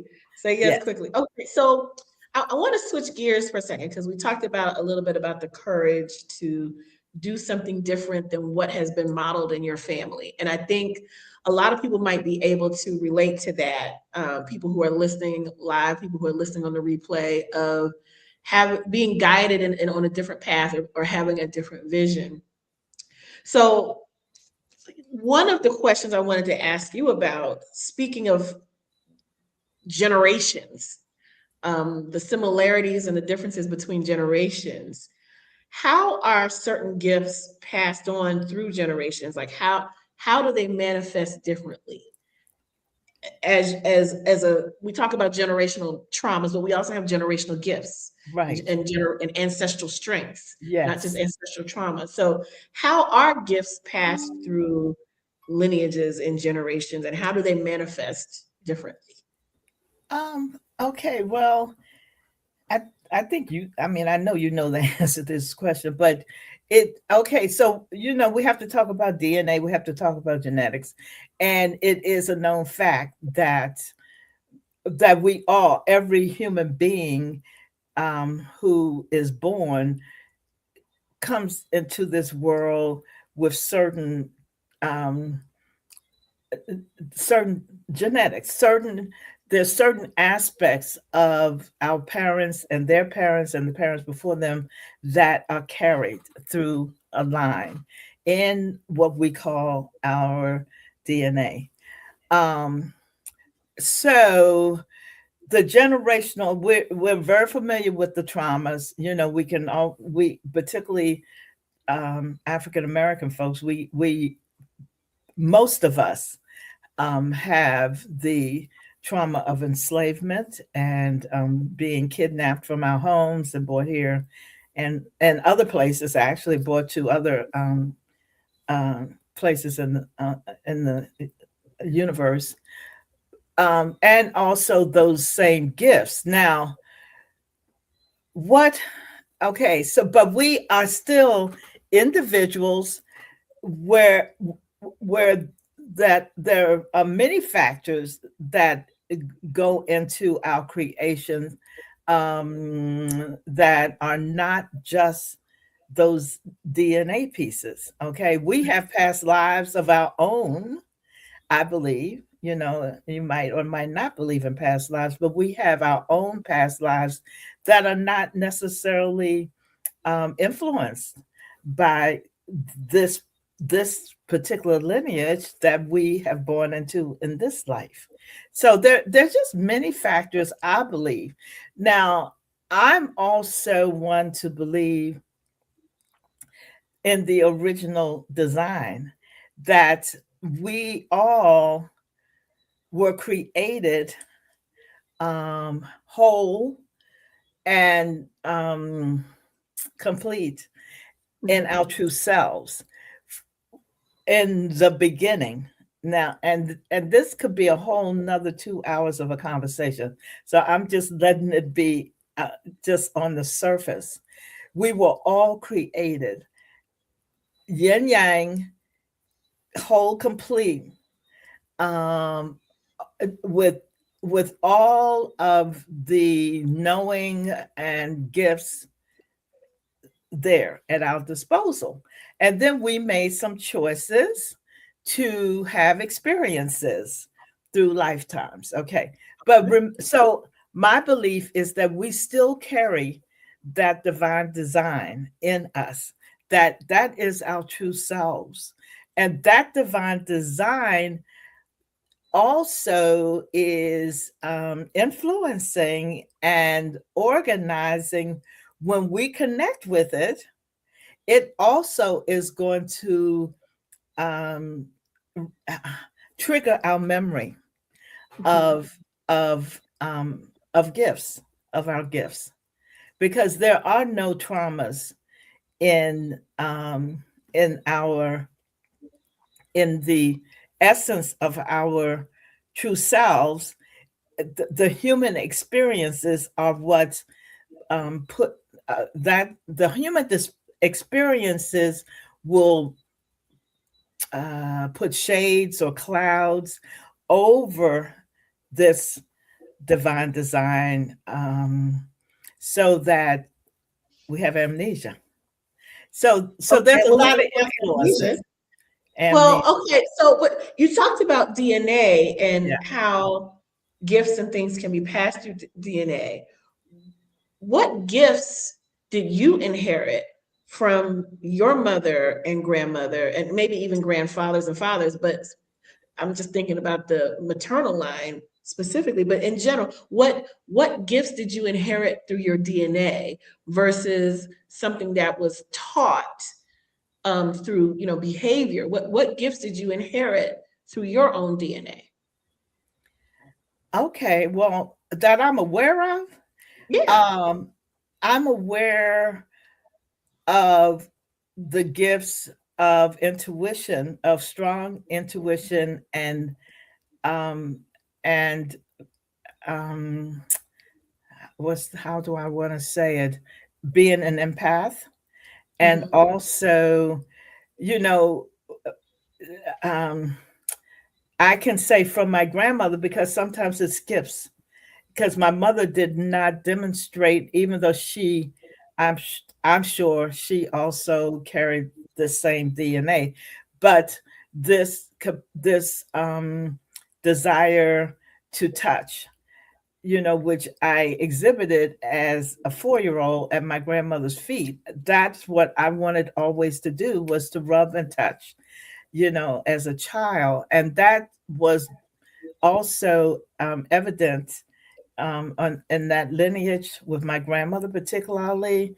Also, that's maternal energy. That is also my grandmother and my mother to an extent, but because of the generational of the time that my mother was born and a young person, some of the ways and some of the things that I am aware of that I inherited through this lineage, my mother did not relate to or connect with. Hmm. But I did as the granddaughter to my mother's mother. It So wasn't was hard. Mother Ruth, your grandmother, my maternal great grandmother, was she a Yes, toucher? Was she a person who absolutely. wanted to touch and Absolutely. feel? Oh, yes. She was quite a nurturer with touching. Um, Always hugging, always rubbing and touching. And when I was little, I slept with them a lot. When I would go visit, I would just sleep. It was always this closeness, physical closeness, and yeah. My grandmother did not. I mean, she worked for the government, so she was not professionally touching, but she Mhm. also prepared remedies and served up castor oil, cod liver oil, asafoetida bags, you know, all of these things I do remember um, from my grandmother, which are also a part of my uh, uh, memory of inheritance that I remember. Okay, so it hasn't been my choice to be an herbalist.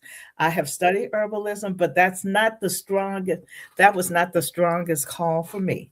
Touch Mhm. was the strongest call for me. I was a massage therapist, as you know, a reflexologist, acupressure, all the things that I pierced ears, I did perms, I did eyebrow. I was always that one doing, you know, um, And using none of that had to do with your job being a Capitol Hill staffer in the none of 80s. that, which is, that is so true. Being a Russian translator, being a Capitol Hill, Yo, all my mom studied Russian at Howard University, and she was a Russian translator for a while. yes, I was. And but there's so many aspects to each of us. And I Right. always tell people I believe, studying Russian and being a translator was a soul memory for me. It came forward. I was good at it. I loved it, and then it went away. Like, Yeah. I don't really connect with that part of myself any longer. Yeah. Yeah. I have more questions, both as your daughter, but also as a viewer who would want to hear these things. You mentioned that you received through your grandmother and mother, but especially through your grandmother, through Mother Ruth, um, the intuitive part. You talked about the touching and the rubbing, but you mentioned the intuitive part and being an empath.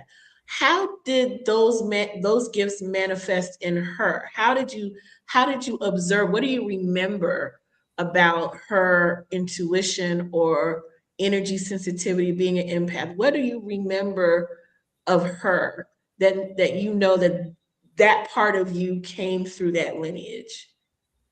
Well, okay, so I'm going to I'm gonna give examples that of my memory of her. There were those words you just used were not the words I Right. used, of course, growing up. I just remember my grandmother. She dreamed a lot, and Mhm. which I do dream, but not the way she dreamed.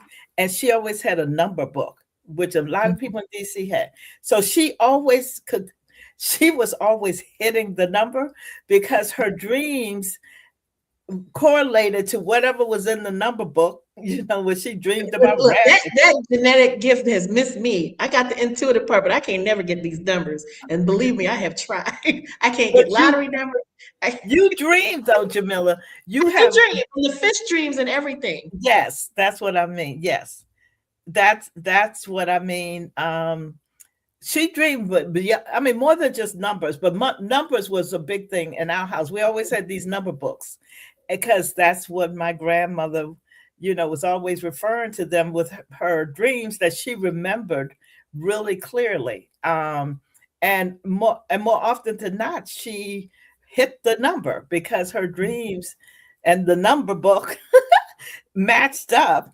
Um, So what, she what what for those of us of these younger generation, what is a number book? So does it tell you if you have a dream about something that this is the number that correlates to the dream?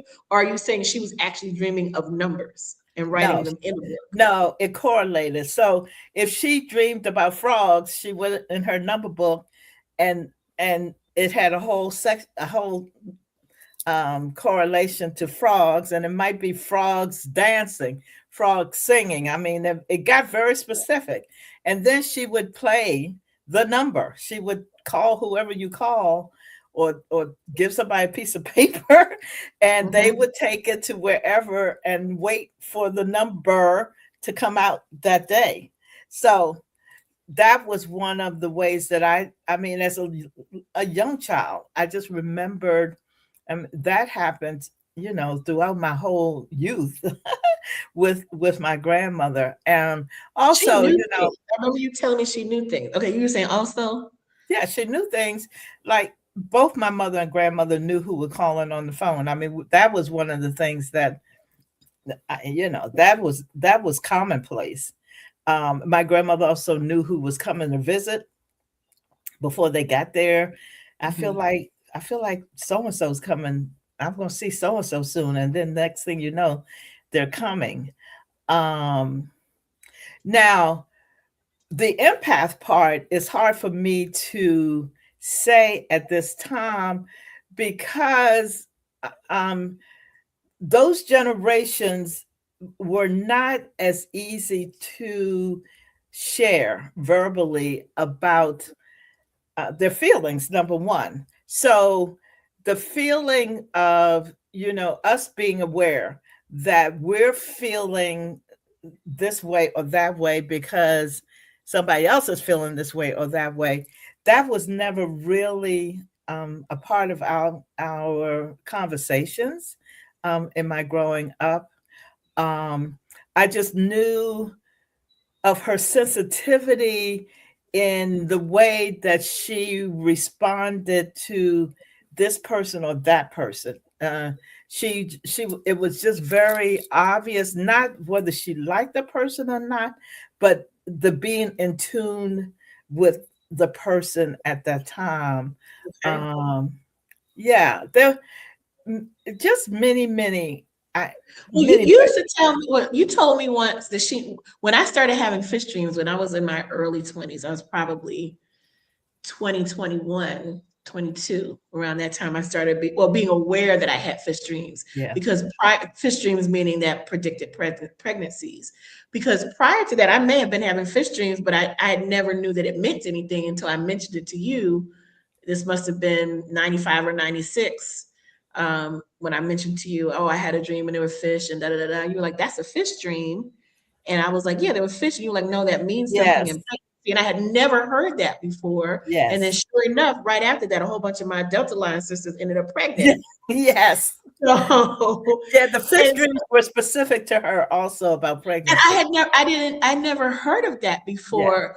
But then you were telling me during that time that around the time of that conversation that Mother Ruth knew things, and she knew when you were pregnant, or something about Oh, she that called was you out at the dinner table, yes. and she knew, who was having a lot of sex, and what I don't remember what you were telling me, but I just Yes. remember holding the phone with my mouth hanging Yes. open, because at this point she had passed on, and my grandmother, your mom, had passed on, and I never knew these things about either of them, about being intuitive or having these dreams. I recall that was the first time I was aware of it. So tell me more about that part, the Yes. fish dreams, and how she knew you were pregnant, which you said it wasn't a dream, but she said something to you at the dinner table one day. Yeah, yeah.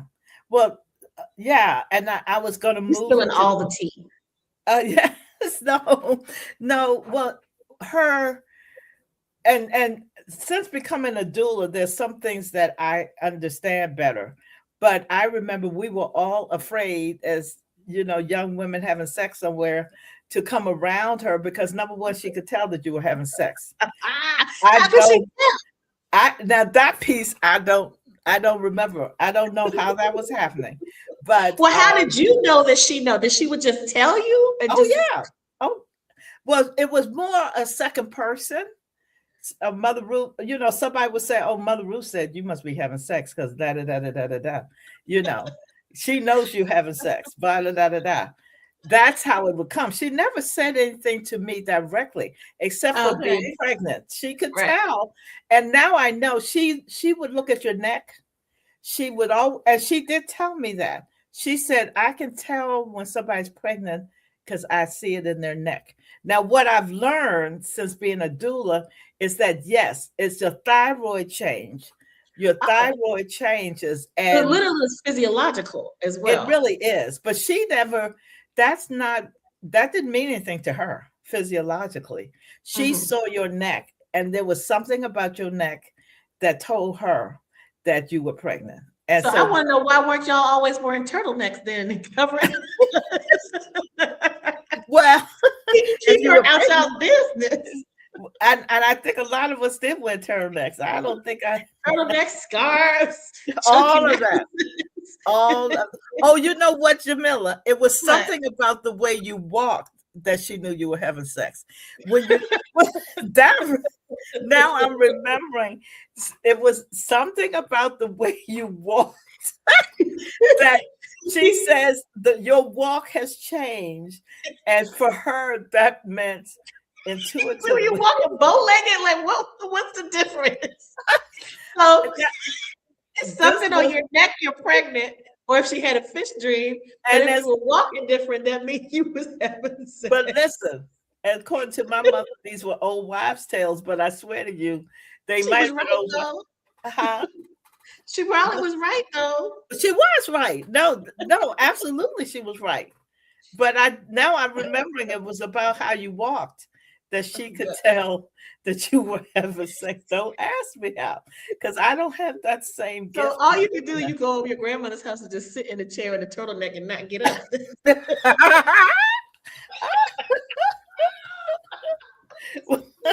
Well, I mean, if you had something to hide, you would do that.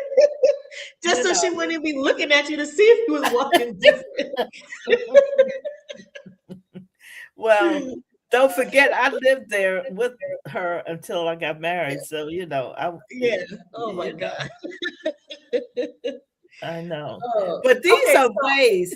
I mean, had I been, I was a young person, so I wasn't thinking this, like as I would now with my granddaughter or with you. I didn't know at that time that these were attributes or traits of Mhm. someone who was intuitive or empathic. I just never, this is just how my grandmother was. Right. And her daughters, they all had these certain ways. And yet it was interesting. It is interesting to me because I was also very intuitive. I could read minds, I could read people's thoughts when I was little. And that really scared my mother. And she told me never to do that again, never I to was going say to ask anything. you that next. Was what was the reaction to your gifts? Were you supported in your gifts, whether it was the knowing what people are thinking or the touching and rubbing, or were you not supported, or were you supported No. by some instances and not supported in others? Or what was your experience like then as an intuitive and very sensitive child? Well, it wasn't, my gifts weren't welcome in that way because remember when you live in a family where there's a lot of secrets being kept, Mhm. that is scary to As a people threat. who are keeping the That's a threat. secrets. Right. So they would rather you deny your gifts, and they help you to deny them by telling you that You must be wrong. You don't know what you're talking about. Hush up. exactly. So I mean, I knew what I felt, I knew what I knew, yet it became confusing at me at some point for me because other folks are saying no, that's not true.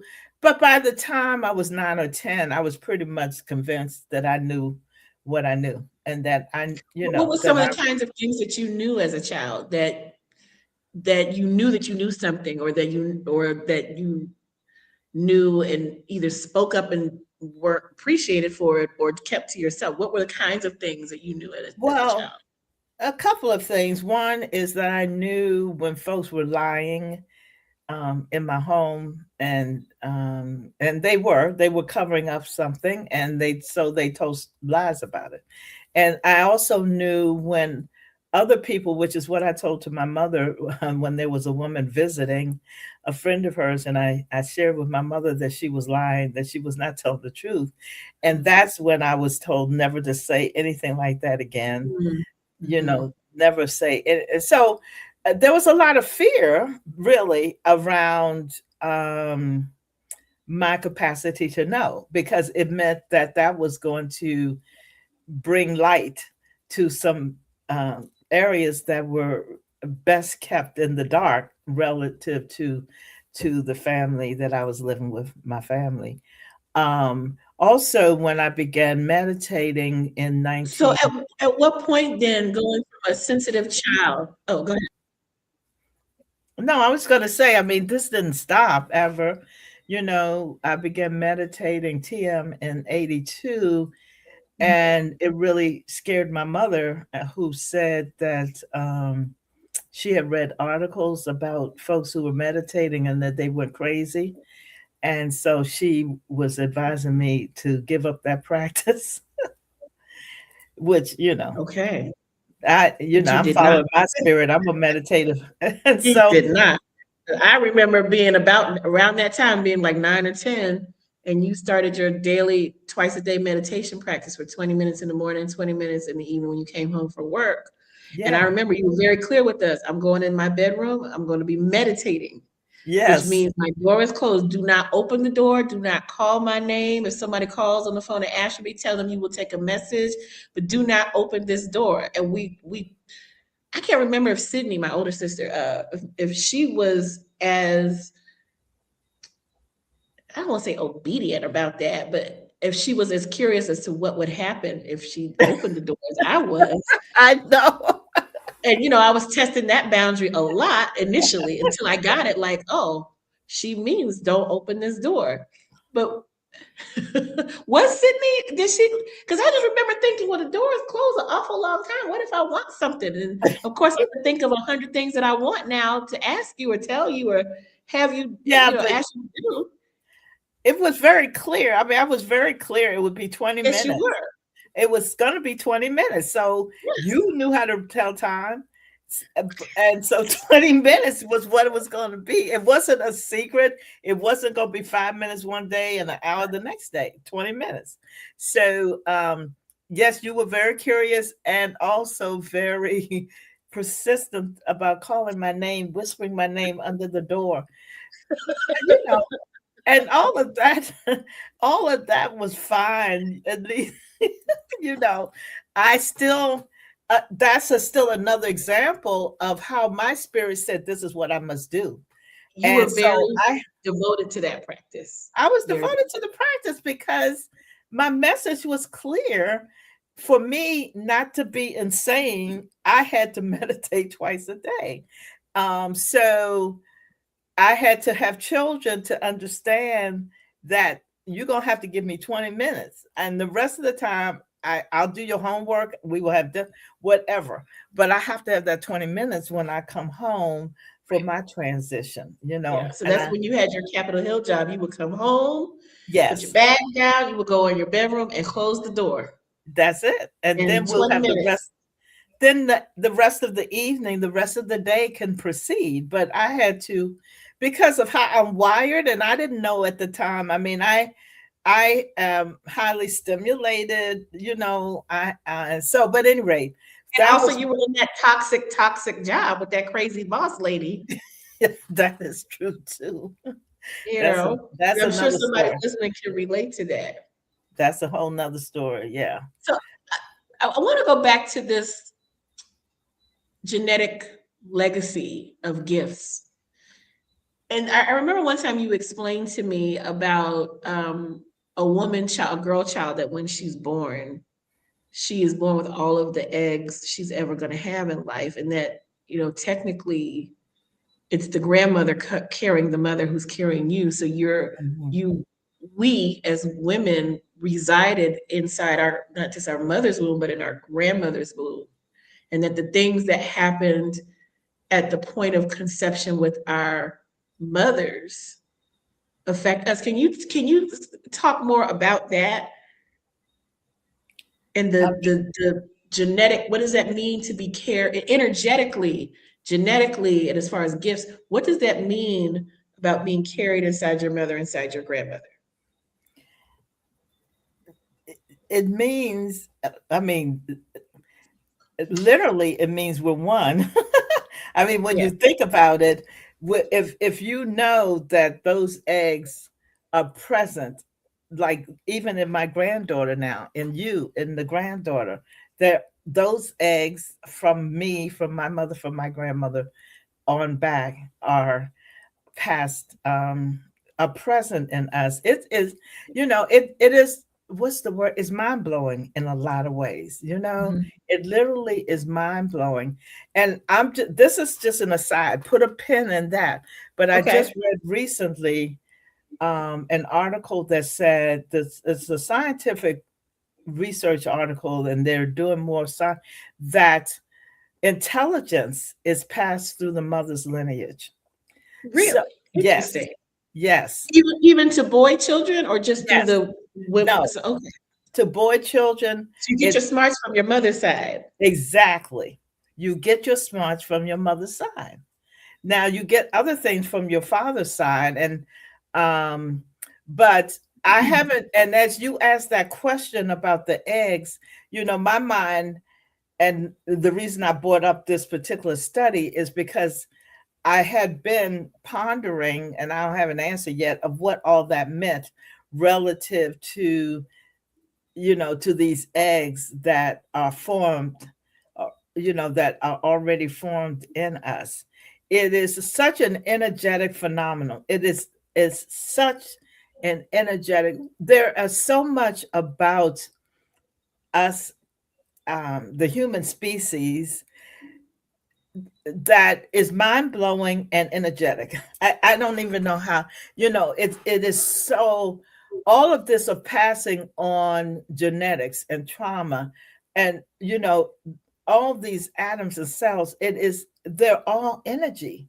And Mhm. so the beliefs, the thoughts, the, uh, um, the experiences that are held in this DNA that moves, and in these eggs, the potential in these eggs it is just mind blowing.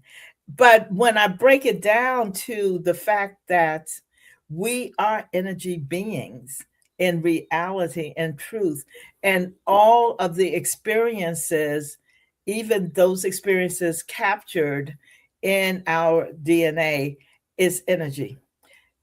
So we can go expand it out to the akasha, to the Right. akashic records. I mean, I don't want to get into a whole long detail because there might be folks on this call that, the thought that would be, blown to think about the fact that every word, every thought, every feeling that's ever happened in life, in human history, is still here, that it is still here.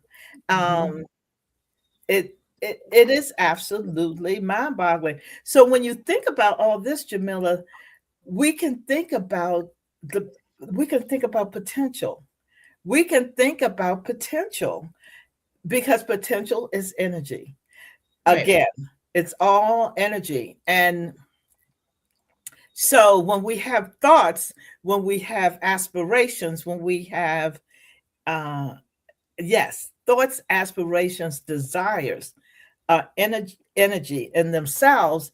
And if we energetically feed as with feed these thoughts, aspirations, and desires with love, with sweetness, with possibility, with intention, then they have to come forward as creations.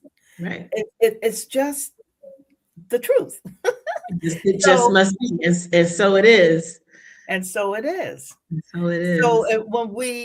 when we feed anything with negativity, it's just as if we're carrying a human baby.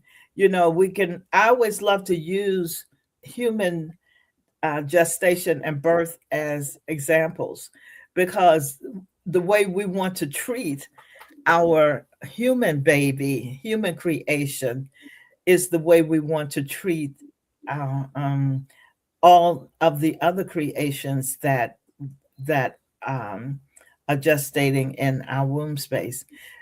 We want to bring sweetness, love, feed our desires and our creations, um, see the highest possibility for them.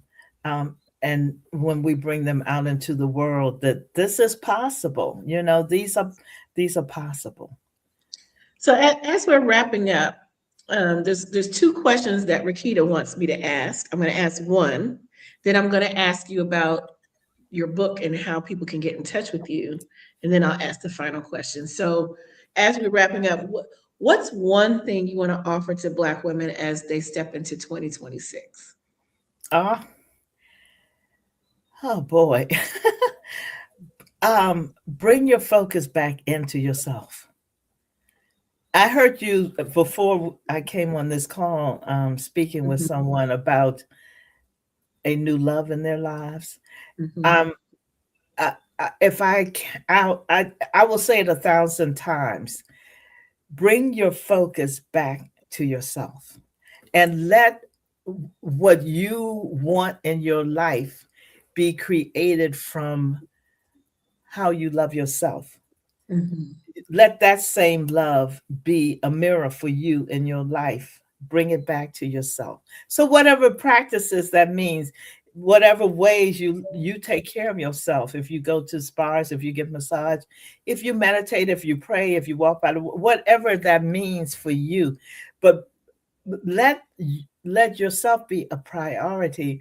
Black women have spent so many generations, and that's a part of the DNA of taking care of other people, making Yeah. sure other people are fine before myself. Everybody's gonna be fine.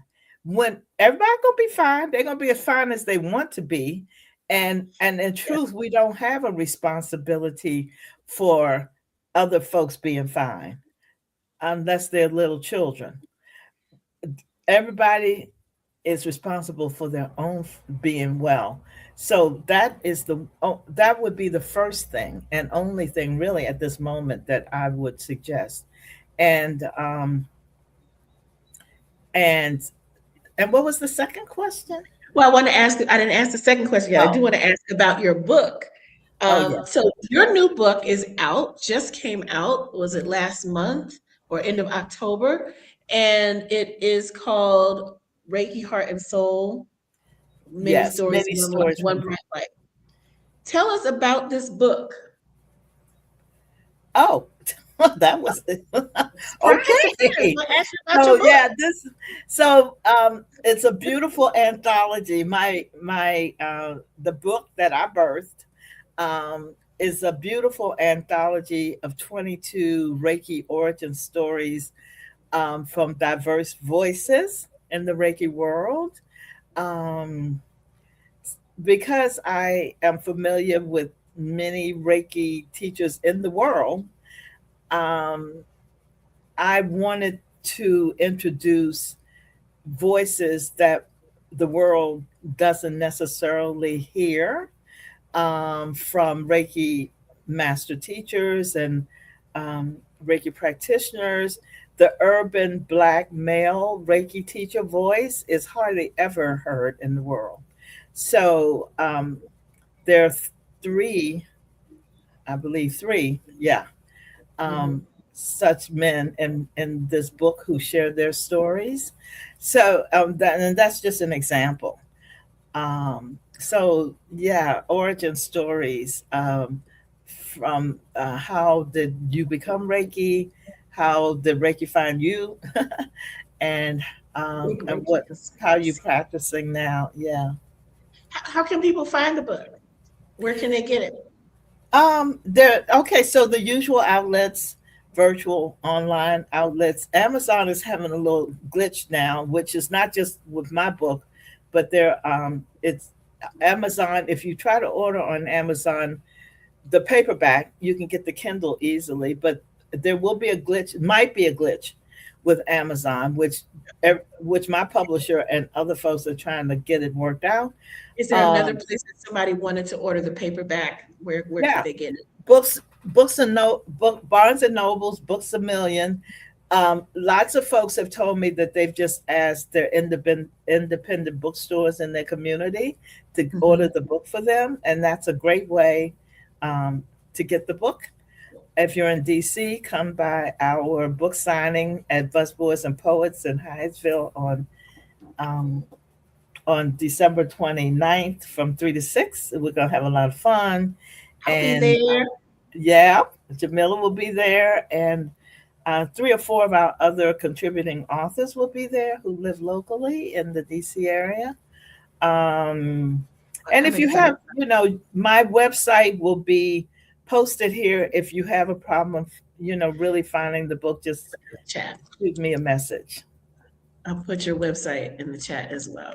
Okay, thank you. Okay, so they can find you. They can also find you on Facebook under your name. Yes. So, the other question Rakita wanted me to ask is for the song. She's asking everyone who's been one of the teachers and interviewees in the 12 Days of Sweetness, what one line would you add to the 12 Days of Sweetness song? So, on the first day of sweetness, my true love gave to me, partridge in a pear tree, or true intuition or whatever. So what line would you add? I think that this is a surprise question. I wasn't aware that I was going to She be asked me asking. to on Sunday when I was being interviewed. Oh, was Is it it five surprise? lords of leaping, 12 Reiki masters? Like, just you can answer any kind of way you want. I love it. So do I have to say on the first day of Christmas? No, My just true, whatever day. On we're day 10. So day 10 oh is day of yes, on the 10th day of Christmas, my true love gave to me. Um, oh my goodness, I don't know what. Because I can't think of anything else that I want. I want my true love gave to me. it doesn't have to be true love. It's just what do you want what black women to have on the 10th day Oh, of what I Christmas? want black women to have is joy. Joy. Is joy. On the 10th day of Christmas, I would love all Black women to experience deep peace and joy in being authentically themselves. On the 10th day of sweetness, we offer this to you, deep joy and authentically themselves. Or I think Rakita may be working these things into a song or something later. Oh, yeah. Okay. Is, is there anything else that you would like to share before we say goodbye for the evening? Oh, I'm just grateful for everyone who is here. I'm grateful for Jamila for being the This has been so interviewee fun. of the evening. I love when we are on these platforms together. And I'm just I am just grateful for these programs that bring us nurturance and encourage our rest and our um, returning to ourselves. Yeah. Well, thank you. This has been so fun. When Yes. I first agreed to be the guest host, I had no idea that you would end up being it was on the day that you would end up being the interviewee. And I just love how this all came together. Yeah. I am so proud of you and this book and all the things you're doing. And this has been so fun. And I love you Yes. so much, Mom. And I'm so glad I get to share you with all of Rakita's people and all of the virtual space that's Yes. out there tonight. So Thank thank you you, so much Jamila. for Thank you, being our everyone. special guest. Thank you, Yes. everyone. Yay. Yay. Have a So beautiful holiday season, everyone. yay, thank you. So if you are hang in there if you are with us for this 12 days of sweetness. We're starting the third hour. We're going to wrap things up. We're going to share some parting thoughts. Rakita will be back tomorrow for day 11 of 12 days of sweetness. Again, if you are not already in the circle, the 12 days of sweetness circle community, please do join. You can go to bit.ly / days of sweetness. Be sure to follow Hollis Tree on YouTube, which is under the Hollis Tree. Like and subscribe. Please do share. It's not too late, even though we're in our third hour, you can still hit that share button and publish this live video to your page, to your platform, to your profile, so that other people can enjoy what you have enjoyed. And when you do, don't just forward it, but drop one of the things that you learned, or one of the things that you liked, or one of the things that one of your takeaways from today. So I would like to hear from you all. If you're still with us on this third hour, you all are hanging tough with us. What's been your biggest takeaway from today? What was your biggest takeaway or aha moment as you were listening to Mama Ifetayo talking about, oh my God, we talked about all the things, intuition, generational gifts, having the courage to follow that path less traveled. What has been your biggest takeaway from tonight? So Michelle said, thank you, Mama. Lavana said, thank you for your shared heart. And Nicole said, enjoyed. Stacy said, thank you. So thank you so much for these wishes. I want to know, what's your takeaway? Like what's the thing that you received from our time together tonight? What's the thing that you received from Mama Ifetayo? What did you learn? What did you learn, or how were you inspired? Or drop it in the chat.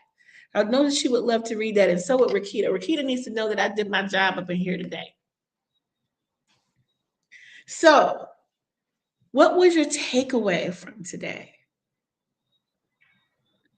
So, okay, Lavonda says her takeaway. I'm going to put this up on the screen so everybody can see it.